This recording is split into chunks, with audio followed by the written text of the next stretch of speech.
Ryan Davis looked at the door simply marked Burnage Agency and wondered if he was doing the right thing. He had seen a pop-up ad on the internet that said he should immediately visit the agency and was intrigued. The ad said no appointment was necessary and simply gave an address. Surprised that it was located in his hometown, he drove to the address and took the elevator to the 5th floor. He turned the knob and opened the door. When he walked inside, he was greeted by a slim brunette receptionist in business attire. Looking around the office, he felt as though he had stepped back in time. "Good morning, Mr. Davis," the receptionist said with a smile. "Please come on in. Mr. Burnage has been expecting you," she added, pronouncing the name Burnage. "He has?" Ryan asked, a bit shocked. "Of course," she said, standing up. "Right this way, please." He followed her to a door marked Private. She tapped on it twice before opening it. He walked inside and noticed a smoky haze in the office. A well-built man in a dark business suit sat behind a large wooden desk. He looked up as they walked inside. "Good to see you, Mr. Davis," he said, extending a hand. "I'm Max Burnage. Please have a seat." He looked at the receptionist before speaking again. "Sally, would you please bring us some fresh tea?" "Of course, Mr. Burnage," she said, walking back into the front office. "You knew I was coming here to see you?" Ryan asked Max. "Of course," Max said. "But how did you know that?" Ryan asked. "I never even called." "The wonders of targeted internet marketing," Max said. "My better half is a whiz at that stuff." Ryan noticed a picture of Max and a very lovely blonde on his desk and pointed at it. "Is that her?" he asked. Max smiled as he looked at the photo of him and Adrestia. He nodded his head. "Yes," he said. "That's her. I'd be nothing without her." "You're a very fortunate man to have someone so lovely supporting you," Ryan said. "I wholeheartedly agree," Max said. By then, Sally returned with 2 large cups of hot tea. She set one down in front of Ryan and handed the other to Max, who took a sip. "Perfect, Sally, thank you." He looked at Ryan as Sally left the office, closing the door behind her. "Go ahead, take a sip." "This is delicious," Ryan said after taking a sip. "I've never tasted anything like it." "It's my wife's personal blend," Max said. "I find it to be most invigorating, in many ways." "Yes, I agree," Ryan said. Max picked up a pack of cigarettes and pulled one out. "Mind if I smoke?" Max asked. Ryan shook his head. "No, go ahead," he said. "It's your office." Max lit the cigarette, and Ryan was surprised it gave off almost no odor whatsoever. He was equally surprised when Max offered him one. "Go ahead," Max said. "One won't hurt you." Ryan had never smoked and considered declining, but something in Max's voice compelled him to take one. He put it in his mouth and inhaled when Max lit it for him. He halfway expected to choke on the smoke and was surprised when he didn't. Between the tea and the cigarette, he found himself feeling strangely relaxed. "May I call you Ryan?" Max asked. "Please do," Ryan said. "Thank you," Max said. "Tell me about your situation." "Well, it all began about a year or so ago," Ryan said. "My wife Jessie and I had just got back from a night out with friends. That's when we were accosted by 2 big guys who her. I wasn't able to help her at all, and I ended up simply watching as they took her over and over again." "Did you ever report the crime to the police?" Max asked. Ryan shook his head. "No," he said. "That was at her insistence." "When you say you weren't able to help her, do you mean that you were held down at gunpoint or forced to watch by the guys?" Max asked. Ryan shook his head again, looking down. He was clearly embarrassed. "No," he said quietly. "I wimped out.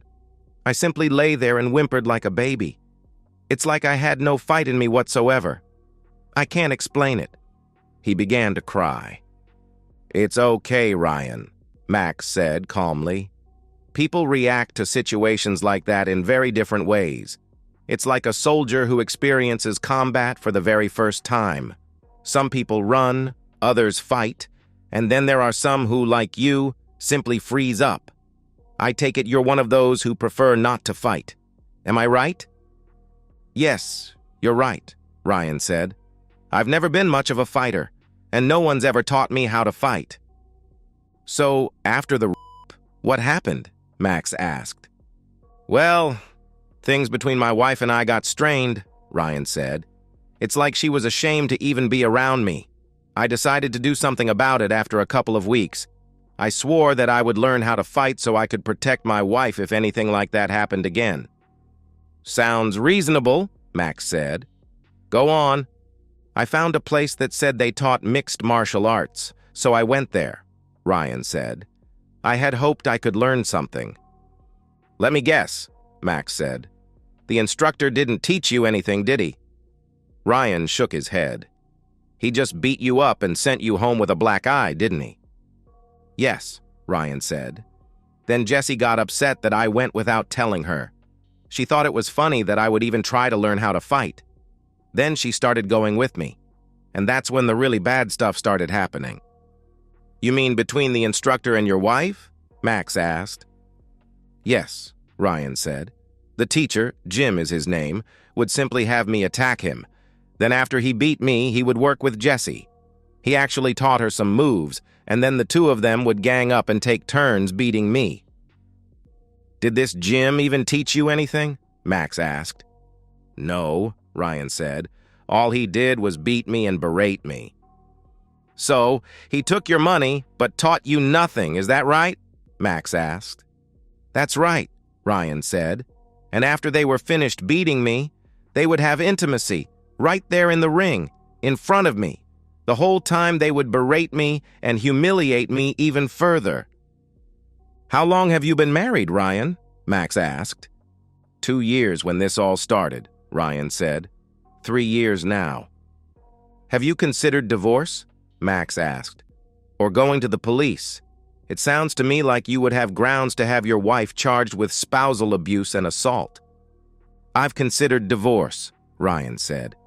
I even talked to a couple of attorneys, but they told me I'd basically be screwed. I never thought about going to the police. Truth is, I'd be too embarrassed. I've been laughed at enough. I just want it to end. You know, there is a facility that helps men in your situation, Max said. It's a 3-month program, but I think you would benefit from it. I know I have. You mean Camp Rollins? Ryan asked. Yes, Camp Rollins, Max said. You've heard of it then. I have, he said. I saw their ad on the internet and checked them out. The problem is that I can't afford it, and my insurance wouldn't cover it. Otherwise, I'd go in a heartbeat. Tell me honestly, Ryan, Max said. Do you love your wife? Truthfully, right now, I don't know. Part of me still does, but a part of me wishes she would just go away and die. She won't even let me touch her, and she brings Jim into our apartment and have intimacy with him in the bed I used to sleep in. Then she expects me to clean her up with my tongue. She's done even worse than that. I can't stand living there anymore. I've even thought about killing myself. I can't take it anymore. Has Jim forced himself on you? Max asked. Ryan looked down, his face red. He slowly nodded his head. Yes, he said quietly. Did you call the police? Max asked. No, Ryan said. I was too ashamed. Max considered the man crying uncontrollably and took out a sheet of paper. He handed it to Ryan. I'll take your case, Ryan, Max said. But you have to do exactly as I say. Do you understand? Yes, Ryan said. But I don't think I can afford you. Max shook his head. Don't worry about the cost, Max said. I'm not in this for the money. I'm taking your case pro bono. Now here are some things you need to do right away. The first thing we need to do is get you out of that apartment and get you someplace safe. Does your wife work? Yes. She works at a convenience store down the street from our apartment, Ryan said. All right, Pack up your things and go to the address on this piece of paper. Tell them I sent you. I'll give you a card you can show them. They'll set you up with a room. Do not contact your wife. No one is to know where you are. Do you understand me?" "Yes," Ryan said. Max handed him a slip of paper. "What is this place?" "It's a safe house I set up for clients in your situation," Max said. "Do you have vacation time coming?" "Yes, I do," Ryan said. "Good. Take a week's vacation. If they give you any flack, you contact me immediately and I'll take care of it. You are to stay at the safe house unless I contact you. Do you understand?" "Yes, I understand," Ryan said. "Okay, now write down your address and the address of this so-called gym. I'll be paying him a visit." Ryan wrote the address of Jim's gym and handed it to Max. "I have an attorney and a counselor on retainer. I'll arrange for them to visit you at the safe house. Any questions so far?" "Not at this time," Ryan said. "Good," Max said. "Remember, say nothing to your wife and stay away from her and Jim. They've already broken a number of laws and there's no telling what they intend to do next. You let me handle this from now on. Understand?" "Yes, I understand," Ryan said. Max nodded his head. "All right, go get your things and report to the safe house. Then call your work and take vacation," Max said. Ryan nodded his head and stood up. Max stood with him. "Thank you for everything," Ryan said. "You're welcome," Max said. He knew the pain Ryan was feeling. He had already seen the file Adrestia provided him on the man's marriage and knew all about the abuse he had suffered at his wife's hands. He sat back down and turned on his tablet. He entered the information Adrestia had given him on Jessica Davis and was soon watching her working behind the counter of a zip store. He activated the thought monitor and waited for it to sync up to her thoughts. The surveillance software and thought monitor were programs Adrestia had developed herself. As she once told him, she had doctorates in multiple disciplines and was quite good at all of them. She gave him the tablet with the software installed and showed him how to use it. He found it to be quite useful in his work. By now, the monitor had synced to her thought patterns, and he could read what she was thinking. "I can't wait for this shift to end," he read. "Jim said he'd be coming over tonight with a brand new electric cage for the wimp. I can't wait to see him writhing on the floor in pain." Max shut the monitor off in disgust and left the office. "I'll be back in a bit," he told Sally as he donned his fedora and long khaki double-breasted trench coat. Max stood outside the largely nondescript, run-down brick building housing Jim Carter's gym. He already knew Carter's history, 7-time world champion in mixed martial arts. His glory days as a fighter and founder of the art form were behind him, and he now languished as a teacher, training a new generation of fighters. He opened the door and walked inside. He looked around at the walls covered with large black and white photos of Carter in his prime. Carter taking down an opponent with his fist. Carter throwing a wild kick to an opponent's face. Carter with his hands raised in triumph. Carter accepting a trophy. As he walked around, he took in the trophies that sat in a case along the wall. All of them were inscribed with Carter's name. He took note of the boxing ring set in the middle of the gym and walked around, looking at the trophies and commendations. He stopped in front of a table that held 3 samurai swords, each one a different length. One of them he recognized as a wakizashi, the sword used in the suicide ritual known as seppuku. "Impressive, aren't they?" he heard a man ask from behind him. He turned to see a slim, gray-haired man wearing a GI with a black belt around his waist. He recognized him as Jim Carter, one of Ryan's tormentors. "Are they real?" Max asked, pointing to the sword set. "Of course," Jim said. "Perhaps you'd like a demonstration." "Thanks, but I'll pass," Max said. "So, do you want to learn how to fight?" Jim asked with a sneer on his face. Max shook his head. "Already know how to fight," Max said. "Personally, I find the spoken word to be more powerful than a fist." Jim laughed. "Seriously?" he asked. "Maybe you'd like to show me how that's possible." Max smiled, but there was no warmth in his smile. Jim's sneer disappeared. "Perhaps one day," Max said. "So, why are you here?" Jim asked.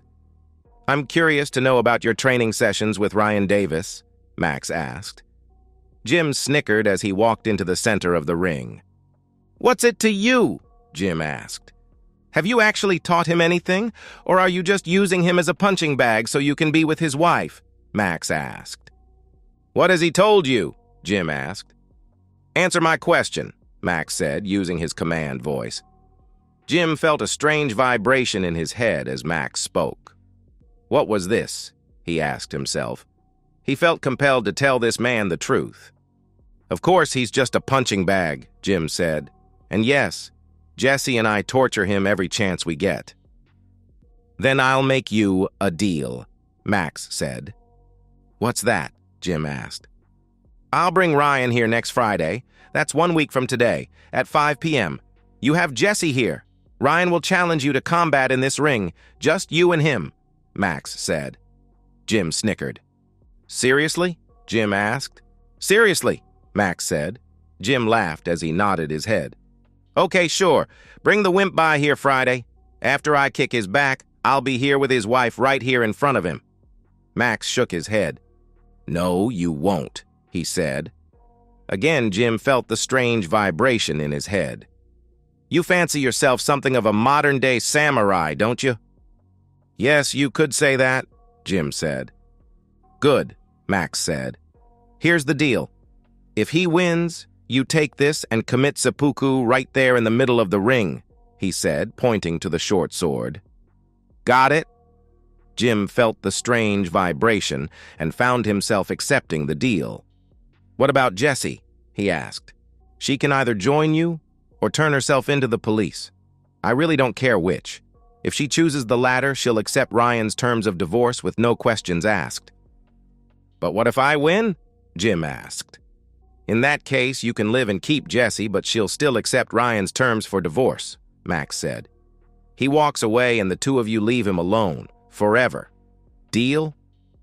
Jim felt the strange vibration and wondered who this man was. He found himself nodding his head in agreement. "You have a deal," he said.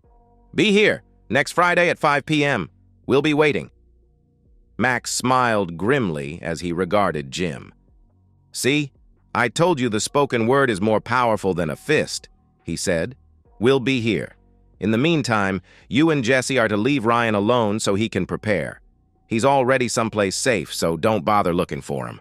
And one last thing." "What's that?" Jim asked. "No tricks," Max said. "Trust me, it won't go well for either you or Jesse if you try to pull something." "No tricks," Jim said quietly. Max tipped his fedora and walked out of the gym. Jim eyed him as he left. As the door closed, he wondered who this man was. "You did what?" Ryan asked when Max told him the deal he had made with Jim. "You know I can't beat him. He's stronger and more powerful than me." Max took his head in his hands and looked him in the eye. "Listen to me, Ryan, and listen good. It's time for you to man up. You're younger than him, and whether you know it or not, he's already shown you what to do and what not to do. You need to remember that. He's an old, washed-up has-been. His glory days are behind him, and he gets off on beating people like you." "Max is right," said a tall, thin man standing behind Max. "Ryan, this is Ralph Wilcox," Max said. "He was in a situation similar to yours once. He got help, and he's going to help you remember everything you need to know. But you need to trust him and listen to him. Understand?" Ryan felt a strange vibration in his head. As the vibration wore off, he felt different, stronger, and somewhat more confident. Where did that come from? He asked himself. Deep down, he knew Max was right. He had to man up for his own good. He nodded his head. "Okay, Max," he said. "You're right. So what do I need to do?" "You work with Ralph and let Mike put together your divorce paperwork," Max said. "No matter what happens, you're going to stand up for yourself and dump the cheating woman." "All right, I'll do it." Max nodded his head and stood up. He pulled out a tablet and handed it to Ryan. "What's this?" Ryan asked. "This tablet contains video of every training session you've had with Jim," Max said. "Use those videos to refresh your memory. Ralph will work with you and show you what you need to know." "How did you get them?" Ryan asked, confused. "Trade secret," Max said. "You can thank my better half." "I will, if I ever meet her," Ryan said. Max smiled and nodded his head. He turned to Ralph. "You have this under control?" he asked. "No problem," Ralph said. "We'll get started right away." "Thanks," Max said. "Don't forget to give him a cup of tea 3 times a day." "Don't worry, I won't," Ralph said. Max nodded his head. "Thanks," he said. "I'm heading home now. Call if you need anything." "I will," Ralph said. Max left the safe house and headed home.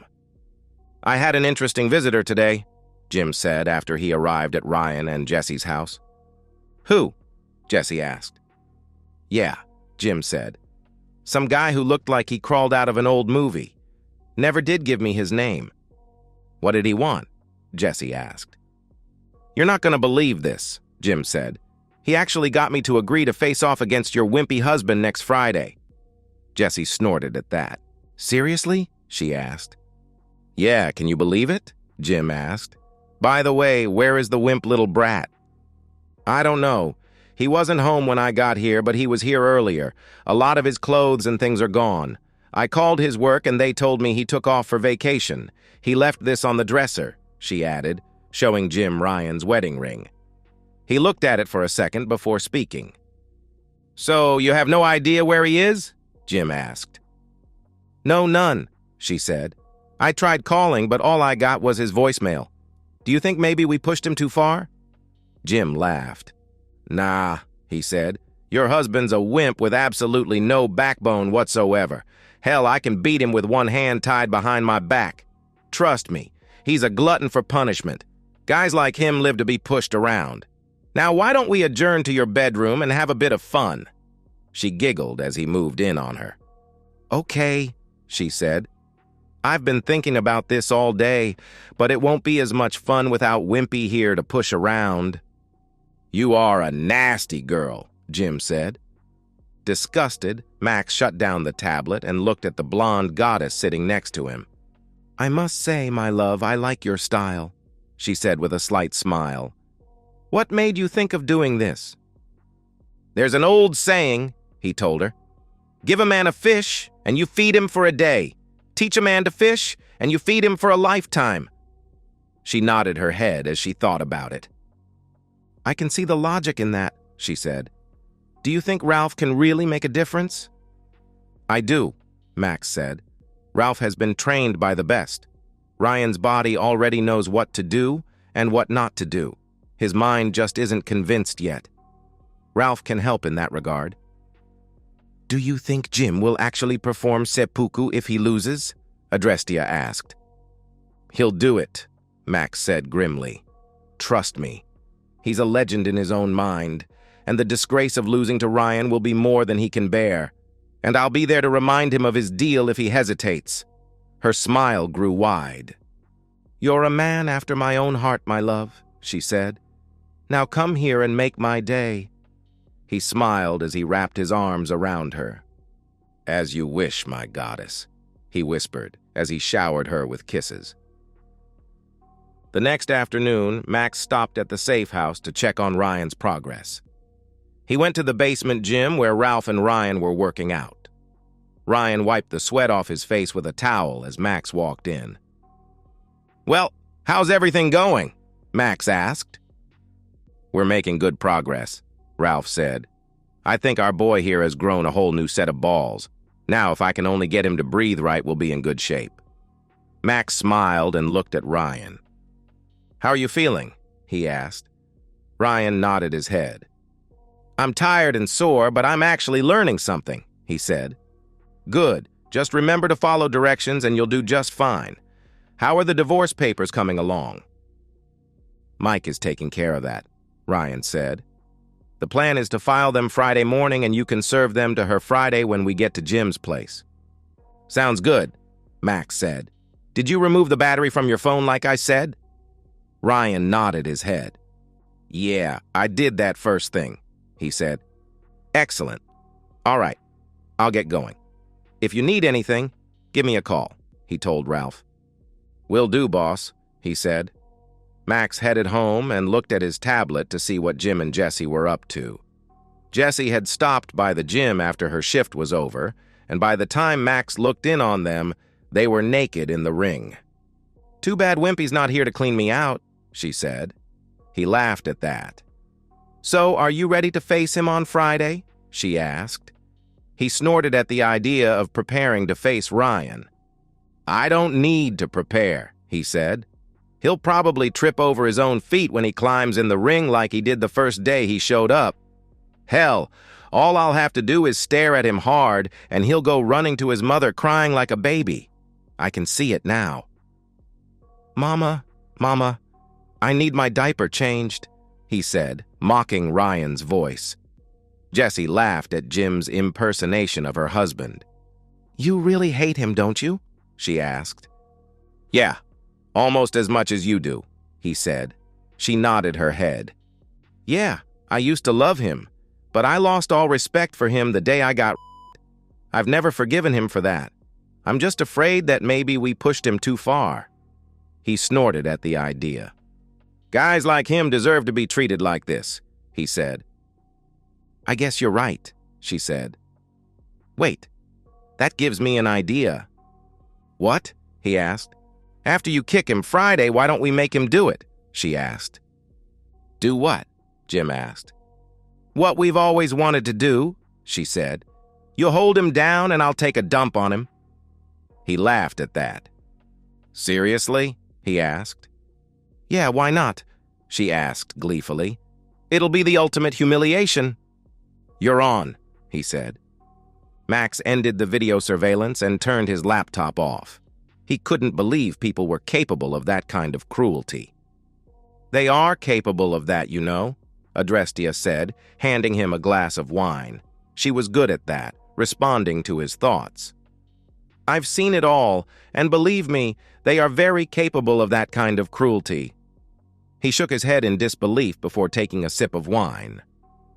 I don't know how you've handled that all these years, he said quietly. It hasn't been easy, she said. That's why I need your love. I don't know what I'd do without you to remind me that there are still people with a sense of justice and humanity. He set his glass down and took her in his arms. She was so petite, so soft and warm, so much power in such a beautiful frame. He kissed her face and held her close. And I'll always be here for you, my goddess, he said quietly. I'll always love you. And I love you, Max, she said, kissing him back. The next few days went as Max predicted. Ryan was getting stronger and more confident under Ralph's tutelage. Jessie and Jim met every day to have intimacy and plot even more humiliation for Ryan. Finally, Friday rolled around. Mike had filed the divorce papers and handed Max the copy to serve on Jessie. Max went to the safe house and collected Ryan and Ralph. Are you ready? He asked Ryan. Ryan, already dressed in a white guy, nodded his head, a look of determination on his face. I'm ready, he said. Max looked Ryan in the face. Listen to me and listen carefully, he said. Follow Ralph's instructions to the letter. Don't speak to Jessie at all. I'll serve her the divorce papers. Jim will probably try to psych you out. Ignore him. Just do as Ralph says and you'll be fine. Understand? Ryan nodded his head. I understand, he said. As they drove to Jim's place, Ralph whispered instructions to Ryan. Ryan followed Max's directions and absorbed everything Ralph told him. When they got to the gym, Max parked and they got out. Max put on a pair of leather gloves and picked up the envelope Mike gave him earlier. When they went inside the gym, they saw Jessie sitting in a chair close to Jim's corner. She smirked as Ryan walked in, but her expression changed when she saw the look on Ryan's face. Something about him was different, and she began to get concerned. Max walked up to Jessie, holding the envelope with the divorce papers and a restraining order. "Jessica Davis?" he asked. She nodded her head. "I'm Jessica Davis," she said. He handed her the envelope. "You've been served," he said before walking away. She glanced in the envelope and saw the petition for divorce and the restraining order. A tiny part of her felt guilt, but that soon went away. "Well, let's get this little show on the road," Jim shouted from his corner of the ring. Ryan stepped into the ring, looking more determined than ever. Both Jim and Jessie were surprised, but Jim's boldness never wavered. He never had any respect for Ryan, and it showed. "Let's see what you got, little boy," Jim said as he danced around the ring. Ryan took the stance Ralph showed him, presenting as small a profile to Jim as possible. He looked Jim in the eye and waited for the older man to move. Jim chuckled and took a swing at Ryan, but Ryan suddenly wasn't there. Somehow, he had turned in a way that perfectly countered Jim's swing, and in the process, kicked at Jim's lower right leg, breaking the bone. Jim fell down in pain, grabbing his right leg. He looked up at Ryan, who was standing still, presenting only a side profile. Ryan eyed the older man and waited for him to rise and make his move. Jim got up slowly, favoring his one good leg. He knew he would have to take Ryan down with a single move. Unable to kick, he tried to close the distance between them. He hoped to get close enough to punch Ryan in the throat, and then the solar plexus. Ryan's face showed no fear, only determination, as he waited for the older man to move. Sure enough, Jim struck out with his right fist, but Ryan had moved again and kicked Jim's lower left leg, breaking that bone as well. The older man went to his knees, shouting in pain. "Ryan, stop it! You're killing him!" Jessie shouted from her chair as she stood up. "Sit down!" Max roared. Jessie sat down as soon as he spoke. Ryan wasn't finished with the older man and lashed out with a devastating kick to Jim's throat. Jim was in too much pain to block the kick and went down on his back, trying to catch his breath. Ryan stood back, out of Jim's reach, and waited for the older man to get back up on his knees. Finally, he managed to get back on his knees and looked at Ryan. Who was this man? Who had managed to defeat him, he wondered. "Do you accept defeat?" Max asked. Jim looked at him for a moment before slowly nodding his head. "Say it," Max roared. "I admit defeat," Jim said slowly. Max picked up the wakizashi, still in its scabbard, and tossed it in the ring. It landed right in front of Jim. "You know what to do," Max said. Jim felt that strange vibration in his head again. Without thinking, he opened his GI, picked up the short sword, and pulled it from its scabbard. As they watched, he performed the ritual as the ancient samurai had done. As he lay dying on the mat, Jessie screamed and tried to get up, but Max's last order prevented it. She cried as she sat in her chair and looked at Ryan. "Why?" she cried. He looked at her with hard, unloving eyes. He glanced at Max, who nodded his head. Looking back at Jessie, he spoke. "I once loved you with all my heart, Jessica. I admit, I was weak, scared, and didn't know how to defend you when you were raped. That was the absolute worst day of my life. For that, I am truly sorry. But I sought help, and I had hoped that I could learn how to defend you. But you shit all over my love with this piece of crap. And I can never forgive that. Right now, I hate you with every fiber of my being, and I wish to God I had never met you." "I'm truly sorry," she said, his words stinging her to the core. "Is there anything I can do to make you not hate me?" He looked at Max and Ralph for a moment before turning back to her. "Eat and die," he growled before stepping out of the ring. He walked to the door with Ralph. Max looked at Jessie with sadness on his face. "You heard the man," he said before turning away. They walked out of the gym as Jessie sobbed in her chair. Ryan, Ralph, Max, and Adrestia sat in the front room of the safe house and watched the news.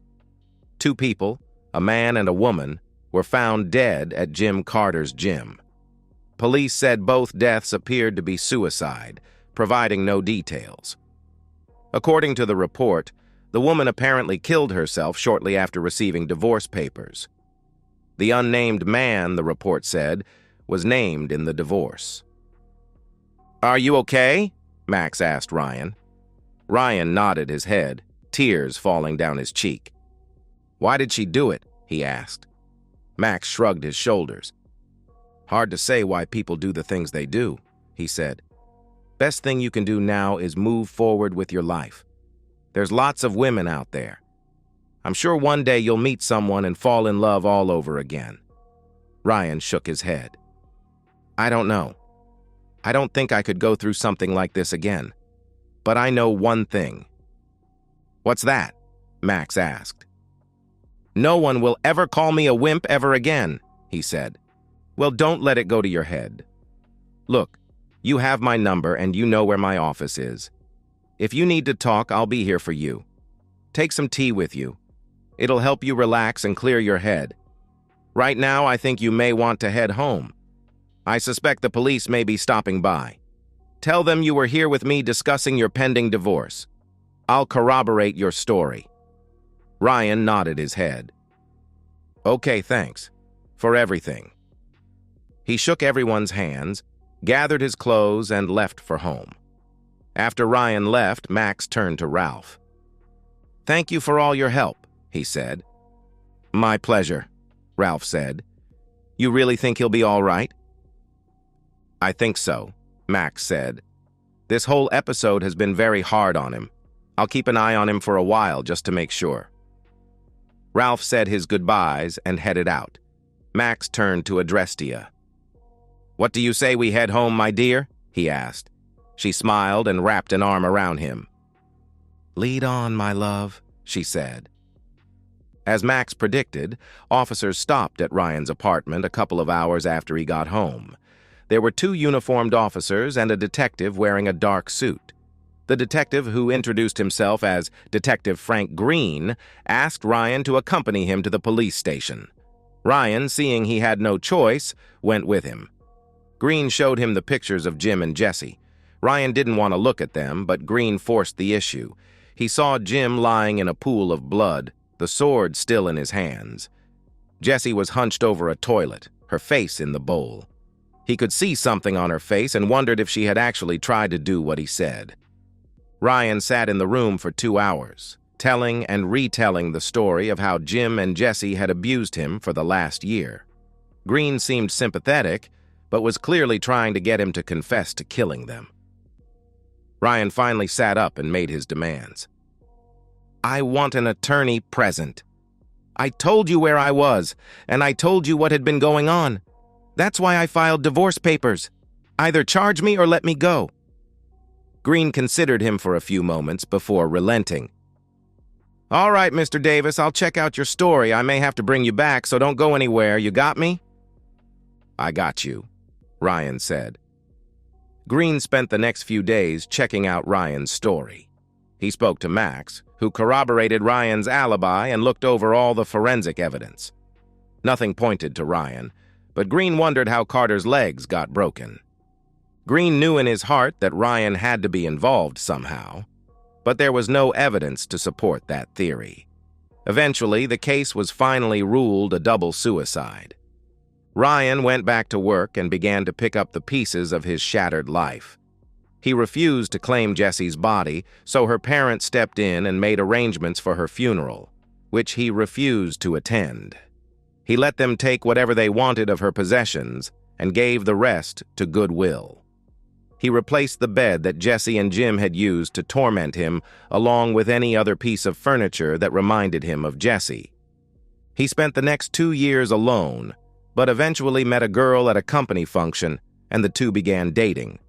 At her insistence, he started seeing a counselor who diagnosed him with a mild form of PTSD. He enrolled in a martial arts class and is determined to never repeat the mistake he made with Jesse. And so, we've reached the end of today's story. Was it what you expected, or did it take a twist you didn't see coming? I'm curious to hear your thoughts. Share them in the comments below, and let's get a conversation going. If this story kept you hooked, make sure to hit that like button. And if you're new here or just haven't subscribed yet, now's the perfect time to join our community. I bring you fresh, captivating stories every day, so click that subscribe button and turn on notifications so you never miss out. Thanks for watching, and I'll see you in the next one.